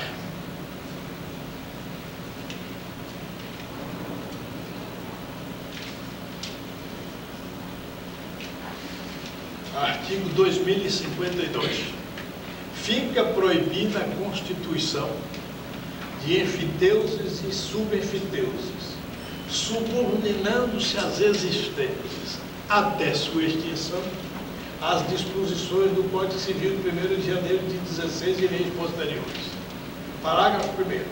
Nos aforamentos a que se refere este artigo é defeso. 1. Cobrar laudêmio ou prestação análoga nas transmissões de bem aforado sobre o valor das construções ou plantações. 2. Constituir subenfiteuse. Como vê, restringindo, mantém a enfiteuse ou arrendamento pré-existente, que seria aí seria um desrespeito a direito adquirido. Parágrafo 2º. A enfiteuse dos terrenos de marinha e acrescidos regula-se por lei especial. Então fica apenas em caráter provisório nas disposições transitórias. Deixa eu fazer uma indagação, doutor Edivaldo Brito. Quer dizer, hoje em vigor o princípio da pacta sunt servanda, e às vezes, muitas vezes, amainado já por determinadas situações, E na verdade daí é que é a minha indagação. Porque hoje, quer dizer, já com as regras do caso fortuito e força maior, teoria da imprevisão amplamente aplicadas pela jurisprudência e amplamente admitido pelo nosso direito, quer dizer, a criação de um instituto novo da onerosidade excessiva, talvez essa situação da onerosidade excessiva já não venha atendida hoje por esses princípios do caso fortuito, força maior e teoria da imprevisão? Teria sido realmente necessária a criação de um novo instituto para solucionar essas questões? Para mim, veja bem, não foi nem a criação de um novo instituto, foi o legislador apreendendo, certo, o que já existia entre nós. Porque, veja, a pacta sunt servanda só tem cabimento num regime econômico de total equilíbrio entre as partes. Isso nós não temos no regime inflacionário, por menor que ele seja. Em primeiro lugar, a vida do direito, o professor chamou bem a atenção, quando esgotou todo aquele modelo do individualismo jurídico, ele passou francamente para o que nós chamamos socialismo jurídico. Há um livro de Santiago Dantas muito interessante, o livro dele de estudos e pareceres, em que ele tem a chamada evolução do contrato. Esse livro é excelente nesse artigo. Então ele mostra que foi assim, e eu digo hoje, que veio o Código de Defesa do Consumidor. Certo? Quer dizer, é dessa mesma linha. Foi assim que veio a legislação trabalhista para proteger o trabalhador. Foi assim que veio a legislação do inquilinato para proteger o inquilino.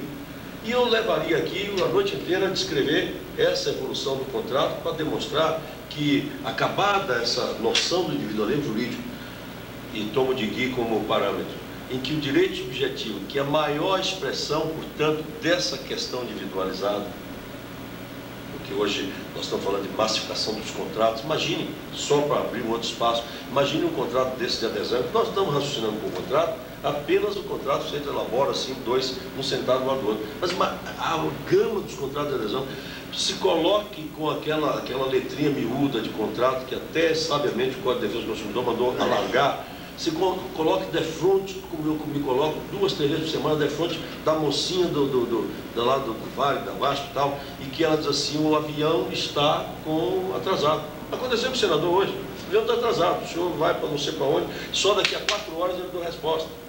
Então é preciso rever também essa questão do contrato de transporte aéreo, porque são interesses enormes que se perdem, etc, etc. Então veja, se de um lado eu estou falando de como os contratos se fazem, nessa sociedade de massas, eu quero chamar a atenção do que aconteceu nessa evolução. Quer dizer, nós tivemos uma inflação galopante, uma parte no contrato não tinha a menor proteção, precisou que a Constituição pretoriana viesse. E aí importou a teoria da imprevisão. Primeiro a Rep Sixtante, mas ela só não resolveu.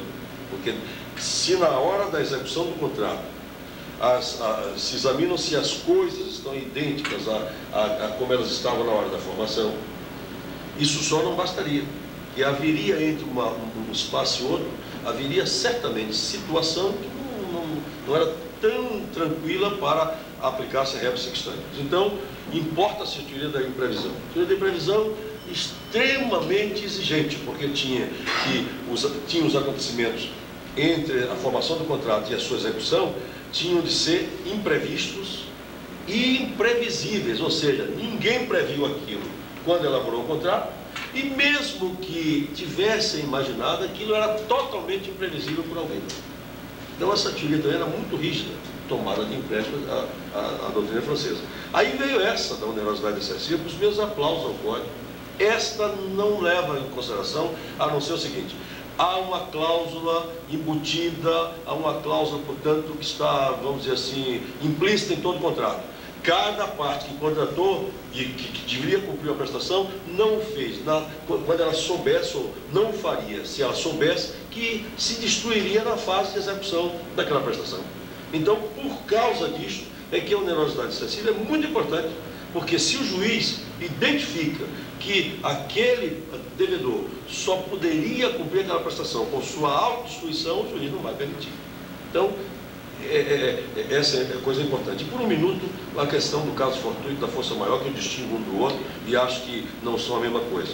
Veja o que acontece no caso fortuito de força maior. O Código atual diz assim: e mesmo existindo o caso fortuito da força maior, só se as partes tiverem feito previsão no contrato, é que essas partes estarão liberadas, ou seja, o devedor estará liberado de cumprir a prestação se ocorrer um ou outro.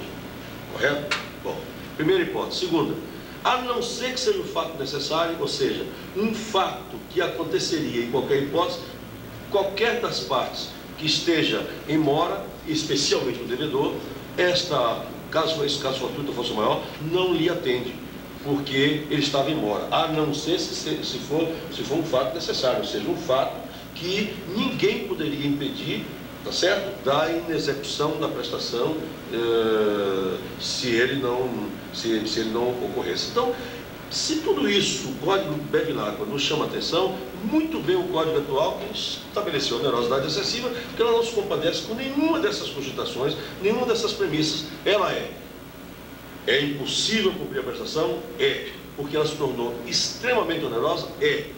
Então, estará liberado o devedor. É a hipótese, portanto, do 1986, que eu chamei aqui a atenção na brincadeira do tal plano para os créditos. Porque, se na realidade eu contratei com todo mundo e era zero a inflação, nenhum contrato previa aquilo, quando chegou na hora de reajustar, por força do artigo 6º do tal decreto-lei do plano, aí foi exacerbado. Quem comprou um caminhão por 100 ia ter 200 do caminhão, sem olhar o problema da depreciação do caminhão e sem olhar que aquele caminhão empregado, portanto, naquela produção daqueles bens, vendido 10 vezes não daria para chegar ao ponto da correção monetária. E se eu vendesse toda a minha produção, eu não compraria um caminhão novo, tá certo? Com aquela correção que foi feita. Então, por essa razão, eu insisto que eu bato palmas para a teoria da onerosidade excessiva trazida para esse código. Permitam-me duas palavras só para complementar a apreciação desse problema. Eu vejo um pouco além disso. Eu acho que no mundo de nossos dias, nós temos que examinar todas estas questões vendo além dos contratantes, vendo o interesse social, vendo a sociedade como interessada em que não haja um desequilíbrio na relação jurídica. Vou lhes lembrar duas situações a respeito das quais João Mangabeira opinou. Uma é, ele era senador em 1930 e a viúva de um guarda civil que havia morrido por doença adquirida no serviço pediu ao Senado que lhe relevasse a prescrição para que ela pudesse pleitear a pensão. O processo foi despachado a um senador eminente que deu um parecer reconhecendo que o guarda morreu por doença adquirida no serviço, que a viúva era uma proletária, que perdeu o prazo para requerer a pensão. Não tinha noção daquilo. Mas, dizia ele, a Constituição declara que todos são iguais perante a lei. E assim sendo, eu não posso relevar a prescrição. Como a Gabeira pediu vista desse